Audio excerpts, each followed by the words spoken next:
आपको mode of action पता चल गया होगा एंजाइम का। अब जो है वो ना की लॉक थ्योरी डिस्कस कर लेते हैं, और की लॉक थ्योरी जो है उसमें आपको पता चल जाएगा एंजाइम्स का, थोड़ा पता भी होगा आपको, बड़ा सिंपल सा है, इसलिए मैं ज्यादा बात नहीं कर रहा हूं। देखिए की लॉक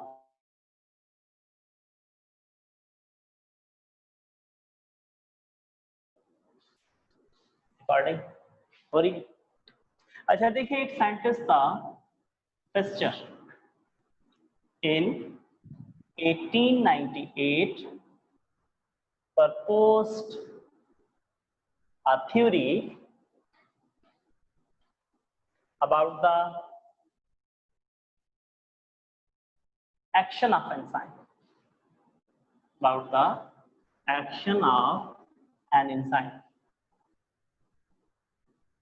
ठीक है, इसने एक थ्योरी प्रपोज की जिसमें इसने एंजाइम के एक्शन को क्या किया था, एक्सप्लेन किया था। ठीक है, तो this theory put forward bye, इस थ्योरी को पुट फॉरवर्ड किया दो मजीद साइंटिस्टों ने।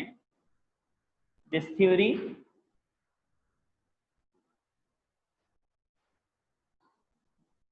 put forward by Paul Felder and D.D. Wood। ठीक है, अब देखिए इस थ्योरी के बारे में देखते हैं, इस थ्योरी में क्या था। According to this theory, enzymes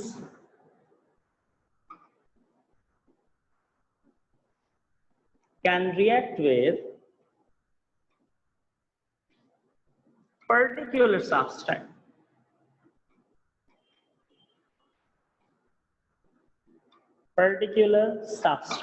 ठीक है, in the manner of key and lock। ठीक है, like particular lock open by particular की। मैंने ये लास्ट टाइम भी आपको एग्जांपल दी थी। ठीक है, पर्टिकुलर की। ये देखें यहाँ पर की लॉक थ्योरी से मुराद क्या है। चले मैं सपोज करूं यहाँ पर कि आपको कितने 4 लॉक्स दे दूं और 4 कीज हों। अब आप चले एक लॉक है, 4 की है आपके पास। ठीक है, अब आप क्या कर रहे हैं, हर की को उस लॉक के अंदर डाल के उसको ओपन करने की कोशिश कर रहे हैं, लेकिन वो ओपन नहीं हो रहा क्योंकि उन 4 में से एक की जो है वो उस पर्टिकुलर लॉक की है। जब आप उस पर्टिकुलर की को लगाएंगे तो वह आपका क्या हो जाएगा, लॉक यानी कि अनलॉक हो जाएगा। ठीक है, तो इसने भी यही कहा क्योंकि ये थ्योरी की लॉक मॉडल दिया किसने था, फिस्चर ने दिया था, लेकिन इसको पुट फॉरवर्ड किसने किया, पाउल फिल्डर ने और डी.डी. वुड ने। उन्होंने कहा कि देखें हर एंजाइम की एक पर्टिकुलर एक्टिव साइट होती है और उस पर्टिकुलर एक्टिव साइट के ऊपर एक स्पेसिफिक सब्सट्रेट आके बाइंड होता है। जब वो स्पेसिफिक सब्सट्रेट आके बाइंड होगा तो एंजाइम कैन रिएक्ट। तो एंजाइम क्या करेगा, रिएक्शन करेगा इन द मैनर ऑफ की एंड लॉक। जैसे कि आप की एंड लॉक को देखते हैं कि पर्टिकुलर लॉक का क्या होता है, पर्टिकुलर की होता है। ठीक है, अच्छा जी, उसके बाद देखें कि हर एंजाइम का ये तो की थी। if another substrate bind with active site of an enzyme, अगर कोई और सबस्ट्रेट आके एक्टिव साइट पे एंजाइम की बाइंड हो जाए, so there is no any chemical reaction. तो कोई केमिकल रिएक्शन नहीं होगा, chemical reaction and no bond formation. अगर कोई और सबस्ट्रेट आके बाइंड हो जाए तो ऐसे में enzymatic activities will be decrease. Enzymatic activities क्या होंगी, डिक्रीज हो जाएंगी। अब वो डिक्रीज हो गई ना, डिक्रीज होने के बाद अब वहां पर कोई ना बॉन्ड फॉर्मेशन होगी ना कोई केमिकल रिएक्शन हो पाएगा। तो ये तो कौन सी की लॉक थ्योरी थी। अब कॉस्टलैंड की थ्योरी को डिस्कस करते हैं, इंड्यूस फिट मॉडल, जो कि उसने 1959 के अंदर दिया था। मैं इसको रिमूव करूंगा, साफ करूंगा। सबस्ट्रेट खुद को एक्टिव साइट पे किस एक्टिव साइट की हिसाब से चेंज नहीं करेगा। नहीं बेटा, देखें सर एंजाइम खुद ही रीजनरेट होते हैं या कोई और करता है। जी देखें, सुन ले मेरी बात। दो, एक इसरा ने पूछा है बेटा, एंजाइम तो जब प्रोडक्ट बन जाएगी ना तो अब एंजाइम दोबारा रीजनरेट होगा। जैसे लास्ट टाइम अगर आपको याद हो, माल्टेज एंजाइम की एक एग्जांपल्स दी थी। एंजाइम के साथ माल्टेज जाके एक्टिव साइट पे बाइंड हो गया था, तो माल्टेज क्या था, सबस्ट्रैक्ट था। और जब वो माल्टेज चेंज हुआ किसके अंदर, आपके पास ग्लूकोज और फ्रक्टोज के अंदर, बाकी क्या बचा था एंजाइम। तो वो एंजाइम दोबारा से क्या होगा, रीजनरेट होने के लिए जाएगा। ठीक है, रीजनरेट होने से बाद उसको दोबारा से सबस्ट्रैक्ट चाहिए होगा। ठीक है, तो एंजाइम खुद से रीजनरेट होते हैं, खुद से रीजनरेट होते हैं ना, क्योंकि जब प्रोडक्ट जो है बन जाती है, सबस्ट्रैक्ट यूटिलाइज हो जाता है, फिर उनको दोबारा से सबस्ट्रैक्ट चाहिए। और जब तक सबस्ट्रैक्ट बाइंड नहीं होता तो उस वक्त तक एंजाइम रीजनरेट नहीं होता, यानी कि एक्टिव नहीं होता। अच्छा, दूसरा क्वेश्चन क्या था, प्रार्थना का सबस्ट्रैक्ट खुद को एक्टिव साइट के हिसाब से चेंज नहीं करेगा। नहीं, हर देखें सबस्ट्रैक्ट की एक पर्टिकुलर साइज और शेप होती है, और उस पर्टिकुलर साइज और शेप की एक्टिव साइट किसके ऊपर होगी, एंजाइम्स के ऊपर मौजूद होगी। ठीक है, तो ऐसा नहीं होता आप समझेंगे सबस्ट्रैक्ट अपने आप को चेंज कर ले। नहीं, देखिए कुदरत ने ये सिस्टम रखा है एंजाइम और सबस्ट्रैक्ट का। उसने कोई एक नहीं कई एंजाइम्स आपकी बॉडी के अंदर रखे, और हर एंजाइम की जब एक पर्टिकुलर एक्टिव साइट दी है और उस पर्टिकुलर एक्टिव साइट की एक पर्टिकुलर शेप है, उसका एक पर्टिकुलर स्ट्रक्चर है, तो इसी तरीके से उसके सबस्ट्रैक्ट का भी एक पर्टिकुलर स्ट्रक्चर है। अगर सबस्ट्रैक्ट एंजाइम की एक्टिव साइट के हिसाब से अपने आप को चेंज करता तो फिर तो बहुत मसला बन जाता। फिर तो कोई भी सबस्ट्रैक्ट जाके किसी भी एंजाइम के साथ बाइंड हो जाता अपनी शेप को चेंज करने के बाद। ठीक है, तो ऐसा नहीं होता। ठीक है, इसका स्क्रीनशॉट लें, इसका स्क्रीनशॉट ले लें।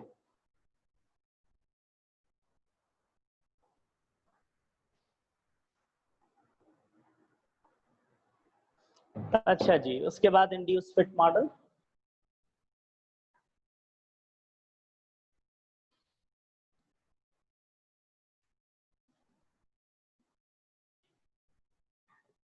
मार्कर रिफिल नहीं है, आ गए, थैंक यू। अच्छा देखिए, उसके बाद फिट मॉडल, ईयर याद रखिएगा और साइंटिस्ट का नाम, ये एमसीक्यूज में आ जाते हैं। देखिए, in 1959 Kostland proposed a model कह दें या थ्योरी कह दें, called induced fit मॉडल। अब इस मॉडल में क्या बात कही गई थी, induced fit model. According to this model,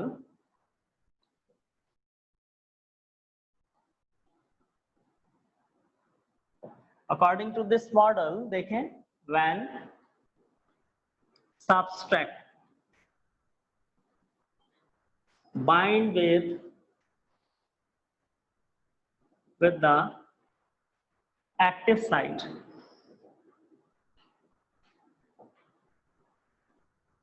of an enzyme, then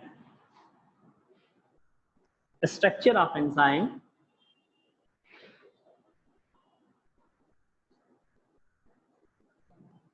modify या change।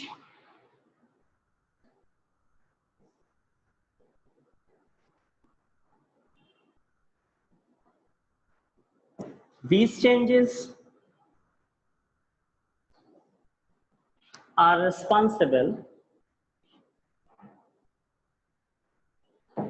इसकी कॉल आ रही है, दूर है। अच्छा, these changes are responsible for the action of an enzyme। ठीक है, उसने कहा कि जब भी एक्टिव साइट के ऊपर कोई सब्सट्रैक्ट आके एंजाइम के साथ कंबाइन होगा तो एंजाइम के स्ट्रक्चर में क्या होंगी, चेंजेस आएंगी या एंजाइम का स्ट्रक्चर मॉडिफाई होगा। तो इस मॉडिफिकेशन या इस एंजाइम के स्ट्रक्चर में चेंजेस जो आ रहे हैं, इन्हीं चेंजेस की वजह से, ये चेंजेस जो हैं, ये चेंजेस रिस्पॉन्सिबल हैं for the action of an enzyme.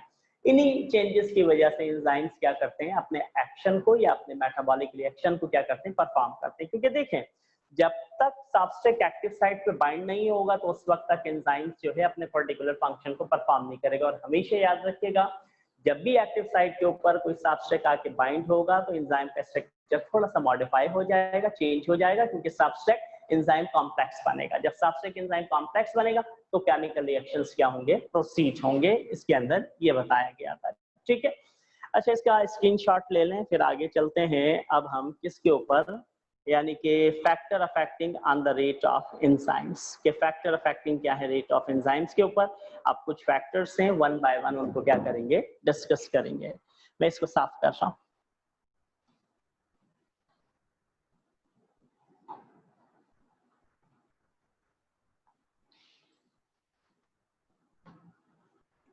Factor affecting on the rate of enzyme में सबसे पहले टेम्परेचर या हीट को डिस्कस करेंगे। रेट कहते हैं स्पीड को,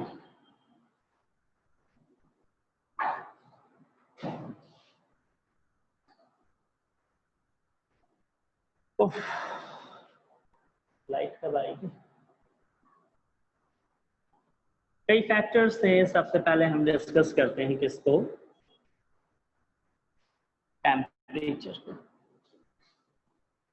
देखिए, टेम्परेचर के बारे में आप जानते हैं कि एंजाइम्स किसके बने हुए हैं। मैंने लास्ट टाइम भी आपको बताया था, एंजाइम्स बने हुए प्रोटीन के, और प्रोटीन का एक एवरेज या ऑप्टिमम टेम्परेचर कितना होता है, 37 डिग्री सेंटीग्रेड। बाज बुक्स में आप देखेंगे तो वहां आपको 30 to 37 डिग्री सेंटीग्रेड का टेम्परेचर नजर आएगा। ठीक है, अब देखिए क्या होगा कि at very high temperature,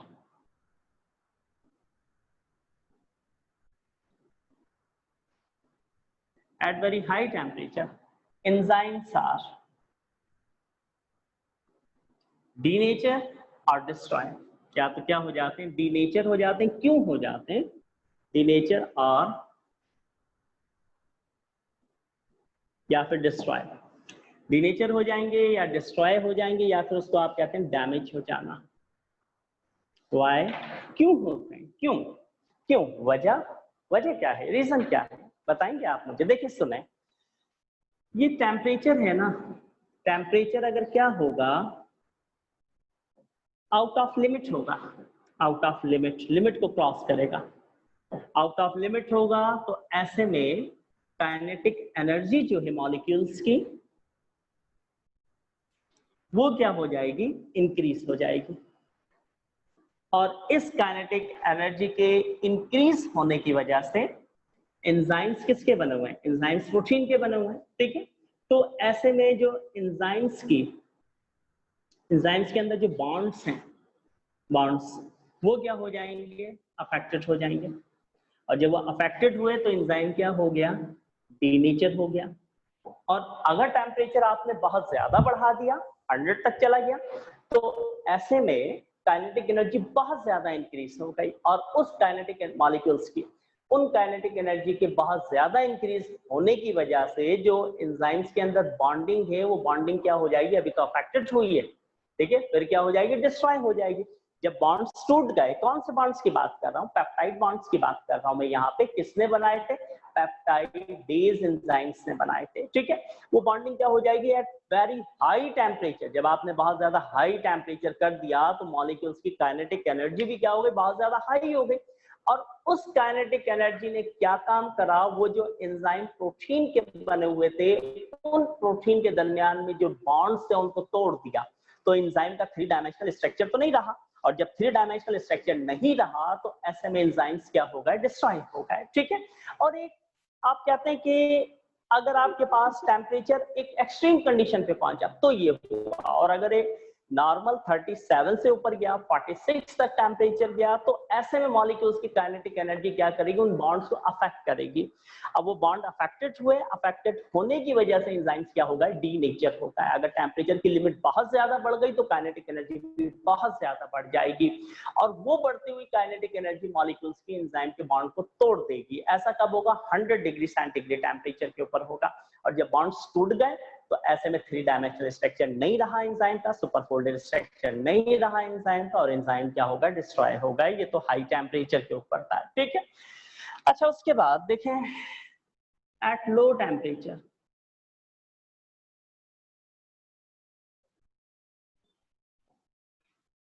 enzymes are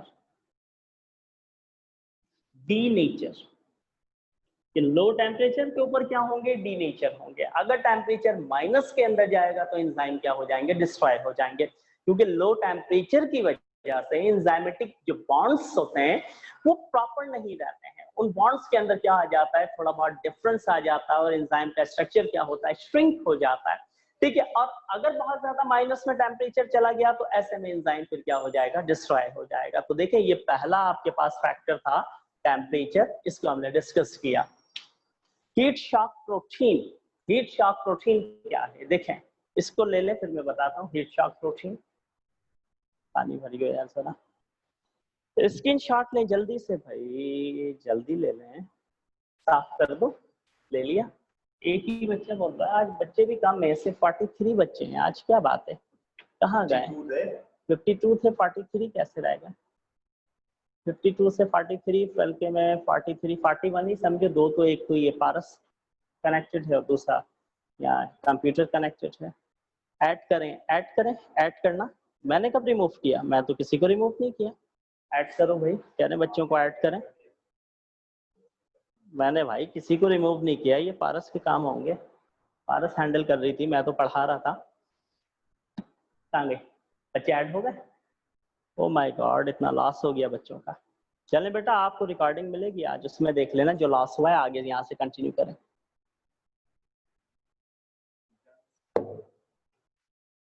done हो गया। पता नहीं क्या पॉइंट में बता रहा था, जहन से निकल गया मेरे, क्या था पॉइंट, पॉइंट क्या था, हाँ हीट शॉक प्रोटीन पूछा था, ठीक है। देखें heat shock protein, heat shock protein, heat shock protein, heat shock protein, सुन लें भाई, heat shock protein, heat shock protein का दूसरा नाम क्या है, जानते हैं आप लोग, दूसरा नाम क्या है।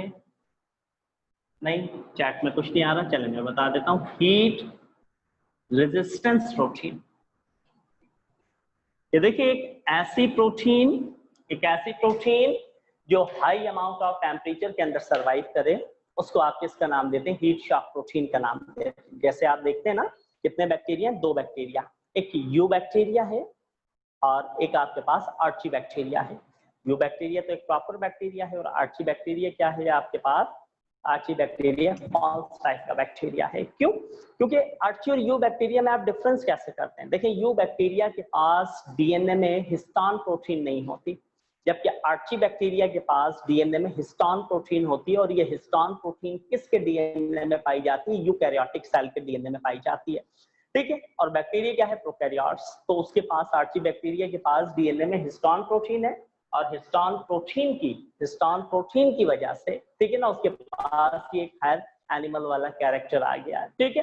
तो यू और आर्ची बैक्टीरिया आपके पास हाई अमाउंट ऑफ टेम्परेचर में भी सर्वाइव कर जाता है, हाई अमाउंट ऑफ टेम्परेचर के अंदर भी। जैसे थर्मोफिलिक फंजाई, जिसको पायरोफाइलस फंजाई का नाम देते हैं, ये भी हाई अमाउंट ऑफ टेम्परेचर के अंदर क्या कर जाती है, आपके पास सरवाइव कर जाती है। तो इसी तरीके से वो प्रोटीन जो हीट के शॉक कहते हैं, अटैक को, हीट के अटैक को बर्दाश्त कर सके, ठीक है। ये मैं फर्स्ट चैप्टर में बताऊंगा, ये प्लांट्स अपने अंदर डेवलप कर लेते हैं, और ये प्रोटीन एंजाइम को प्रोटेक्ट करती है एक आउटर कवरिंग बना के हाई अमाउंट ऑफ टेम्परेचर से, ठीक है बेटा। इसकी डिटेल आगे पढ़ेंगे, अभी नहीं। आ गए, अभी भी 44 है बच्चे, चलें जी। अच्छा, उसके बाद देखें, उसके बाद concentration of substrate, concentration of substrate या अमाउंट ऑफ सब्सट्रेट। देखिए एंजाइम का जो एक्शन है, देखें सुनिएगा, rate of reaction increase with the amount of substrate, rate of reaction increase with increasing the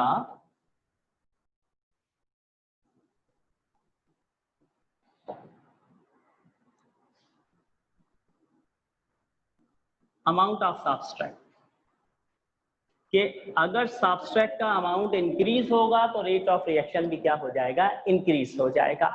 देखें यहां पर the amount of substrate, amount of substrate less than amount of enzyme, enzyme के मुकाबले में सब्सट्रेट का जो अमाउंट होता है वो क्या होता है, कम होता है। इफ अगर क्या हो, if the amount of substrate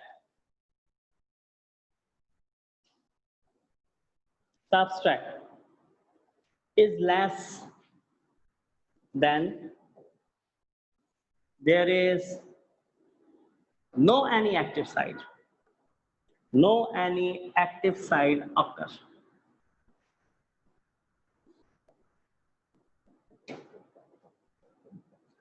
ठीक है, अगर देखिए एंजाइम सब्सट्रेट का अमाउंट एंजाइम के मुकाबले में कम होता है और अगर सब्सट्रेट का अमाउंट कम हो जाए तो ऐसी सूरत के अंदर क्या होता है, कोई एक्टिव साइट ऑक्यूपाई ही नहीं होती, किसके अंदर, एंजाइम्स के अंदर। ठीक है, तो अब ऐसे में क्वेश्चन है, क्या है, अच्छा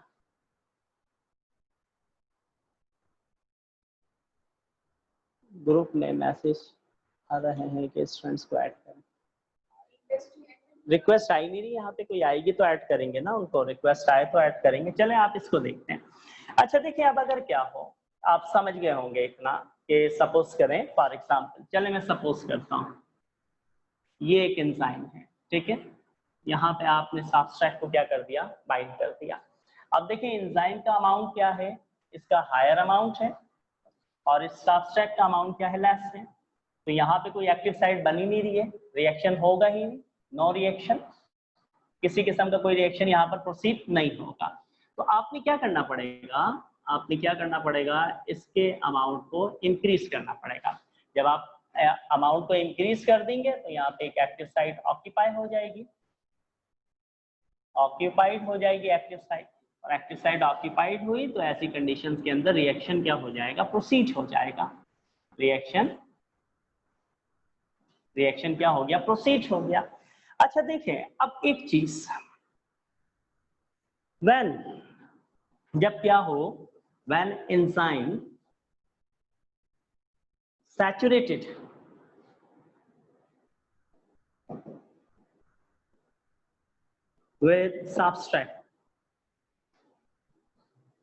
with substrate, then rate of reaction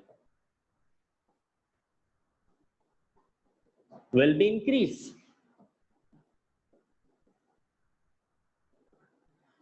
saturated से बात क्या है कि जब एंजाइम और सब्सट्रेट दोनों आपस में क्या हो, कंबाइन हो जाए, तो इनके कॉम्बिनेशन को हम किसका नाम देते हैं, सैचुरेशन का नाम देते हैं। ठीक है, अब देखिए यहाँ पर सपोज करें, अब आप कहेंगे कि जी एक्टिव साइट के ऊपर जो सब्सट्रेट है वो आके बाइंड हो रहे हैं। सपोज कीजिएगा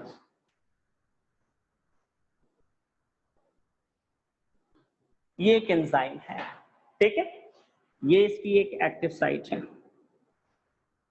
एक्टिव साइट, और एक एक्टिव साइट इसकी ये है, साइड इसकी ये है। अब अमाउंट बढ़ाने से क्या होगा, देखें यहां पर तो ये सब्सट्रेट आकर के क्या हो गया, बाइंड हो गया, ठीक है ना, लेकिन फिर भी रेट ऑफ रिएक्शन नहीं चल रहा है। जब रेट ऑफ रिएक्शन नहीं चल रहा तो आप सब्सट्रेट के अमाउंट को क्या करेंगे, इंक्रीज करेंगे।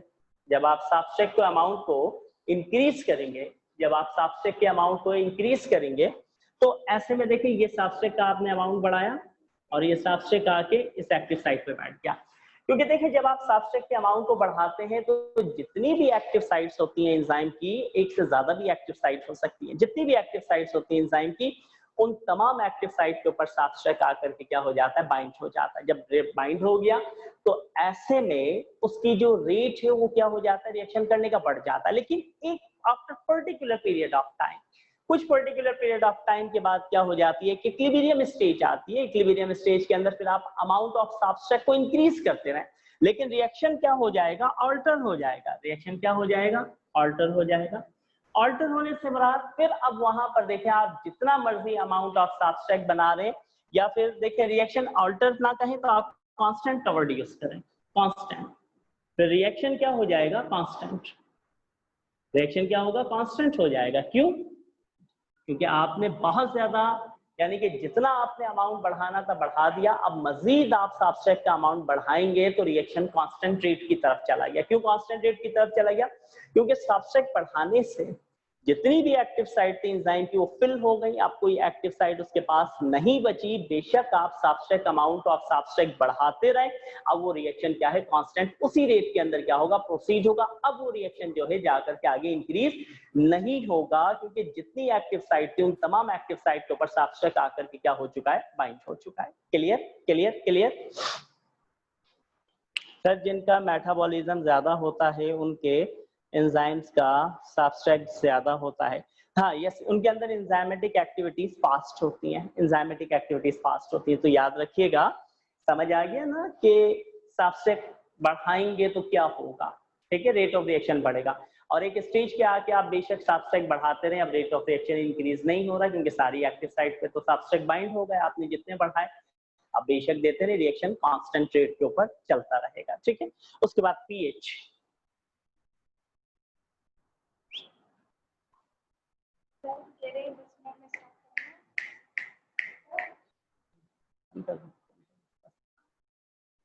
अच्छा पीएच के बाद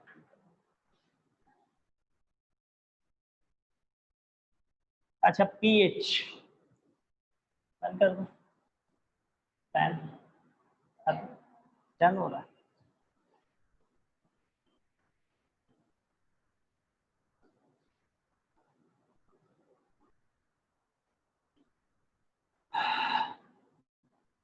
अच्छा बेटा ये फैक्टर आज तो खत्म नहीं हो सके, हाँ 4:30 हो गए, ठीक है। सर जेपी भी आ गए, सर जेपी की भी क्लास है, और बजाय इसके कि जल्दी जल्दी में पढ़ के इसको खत्म करें, तो इसको हम खत्म नहीं कर रहे अभी। पीएच वगैरह है उसमें, हाइड्रोजन कब के कैसे एसिडिक और बेसिक पीएच में एंजाइम सर्वाइव करते हैं, और क्यों हर एंजाइम की एक बेसिक यानी कि पर्टिकुलर या एक स्पेसिफिक पीएच होती है, और पीएच के इफेक्ट क्या पड़ते हैं, हाइड्रोजन आइंस क्या काम करते हैं पीएच बढ़ जाए, या हाइड्रोक्सिल आयन क्या काम करते हैं अगर पीएच कम हो जाए। तो पीएच के ऊपर, और फिर activator, inhibitor, competitive, non competitive, water, और यानी कि आपके पास हाई यानी कि रेज, इनके बारे में, और फीडबैक इनहिबिशन, फिर इसको कल डिस्कस कर लेते हैं। आज के लिए इतना छोड़ते हैं। अब से जो है आपकी 10 मिनट के बाद केमिस्ट्री क्लास स्टार्ट हो जाएगी, आप जब तक फ्रेश हो जाएं जा करके, ठीक है। और आज चैप्टर 1 और 2 की भी मिल जाएगी, एंजाइम के कुछ टेस्ट मिल जाएंगे, सारे टेस्ट मैं दे दूंगा एंजाइम के 4-5। कल चैप्टर आप कुछ कर लीजिएगा, और जो टॉपिक आज नहीं पढ़े उनसे जो हवाले से एमसीक्यू से वो कल कर लीजिएगा, ठीक है। लेकिन मैं सारे पीडीएफ के अंदर आज टेस्ट भेज दूंगा, ठीक है। Thank you very much. Shafaq क्या है, शफक शफक आपने को बोला sir. Sir reaction constant repeat कर दें प्लीज। नो ठीक है।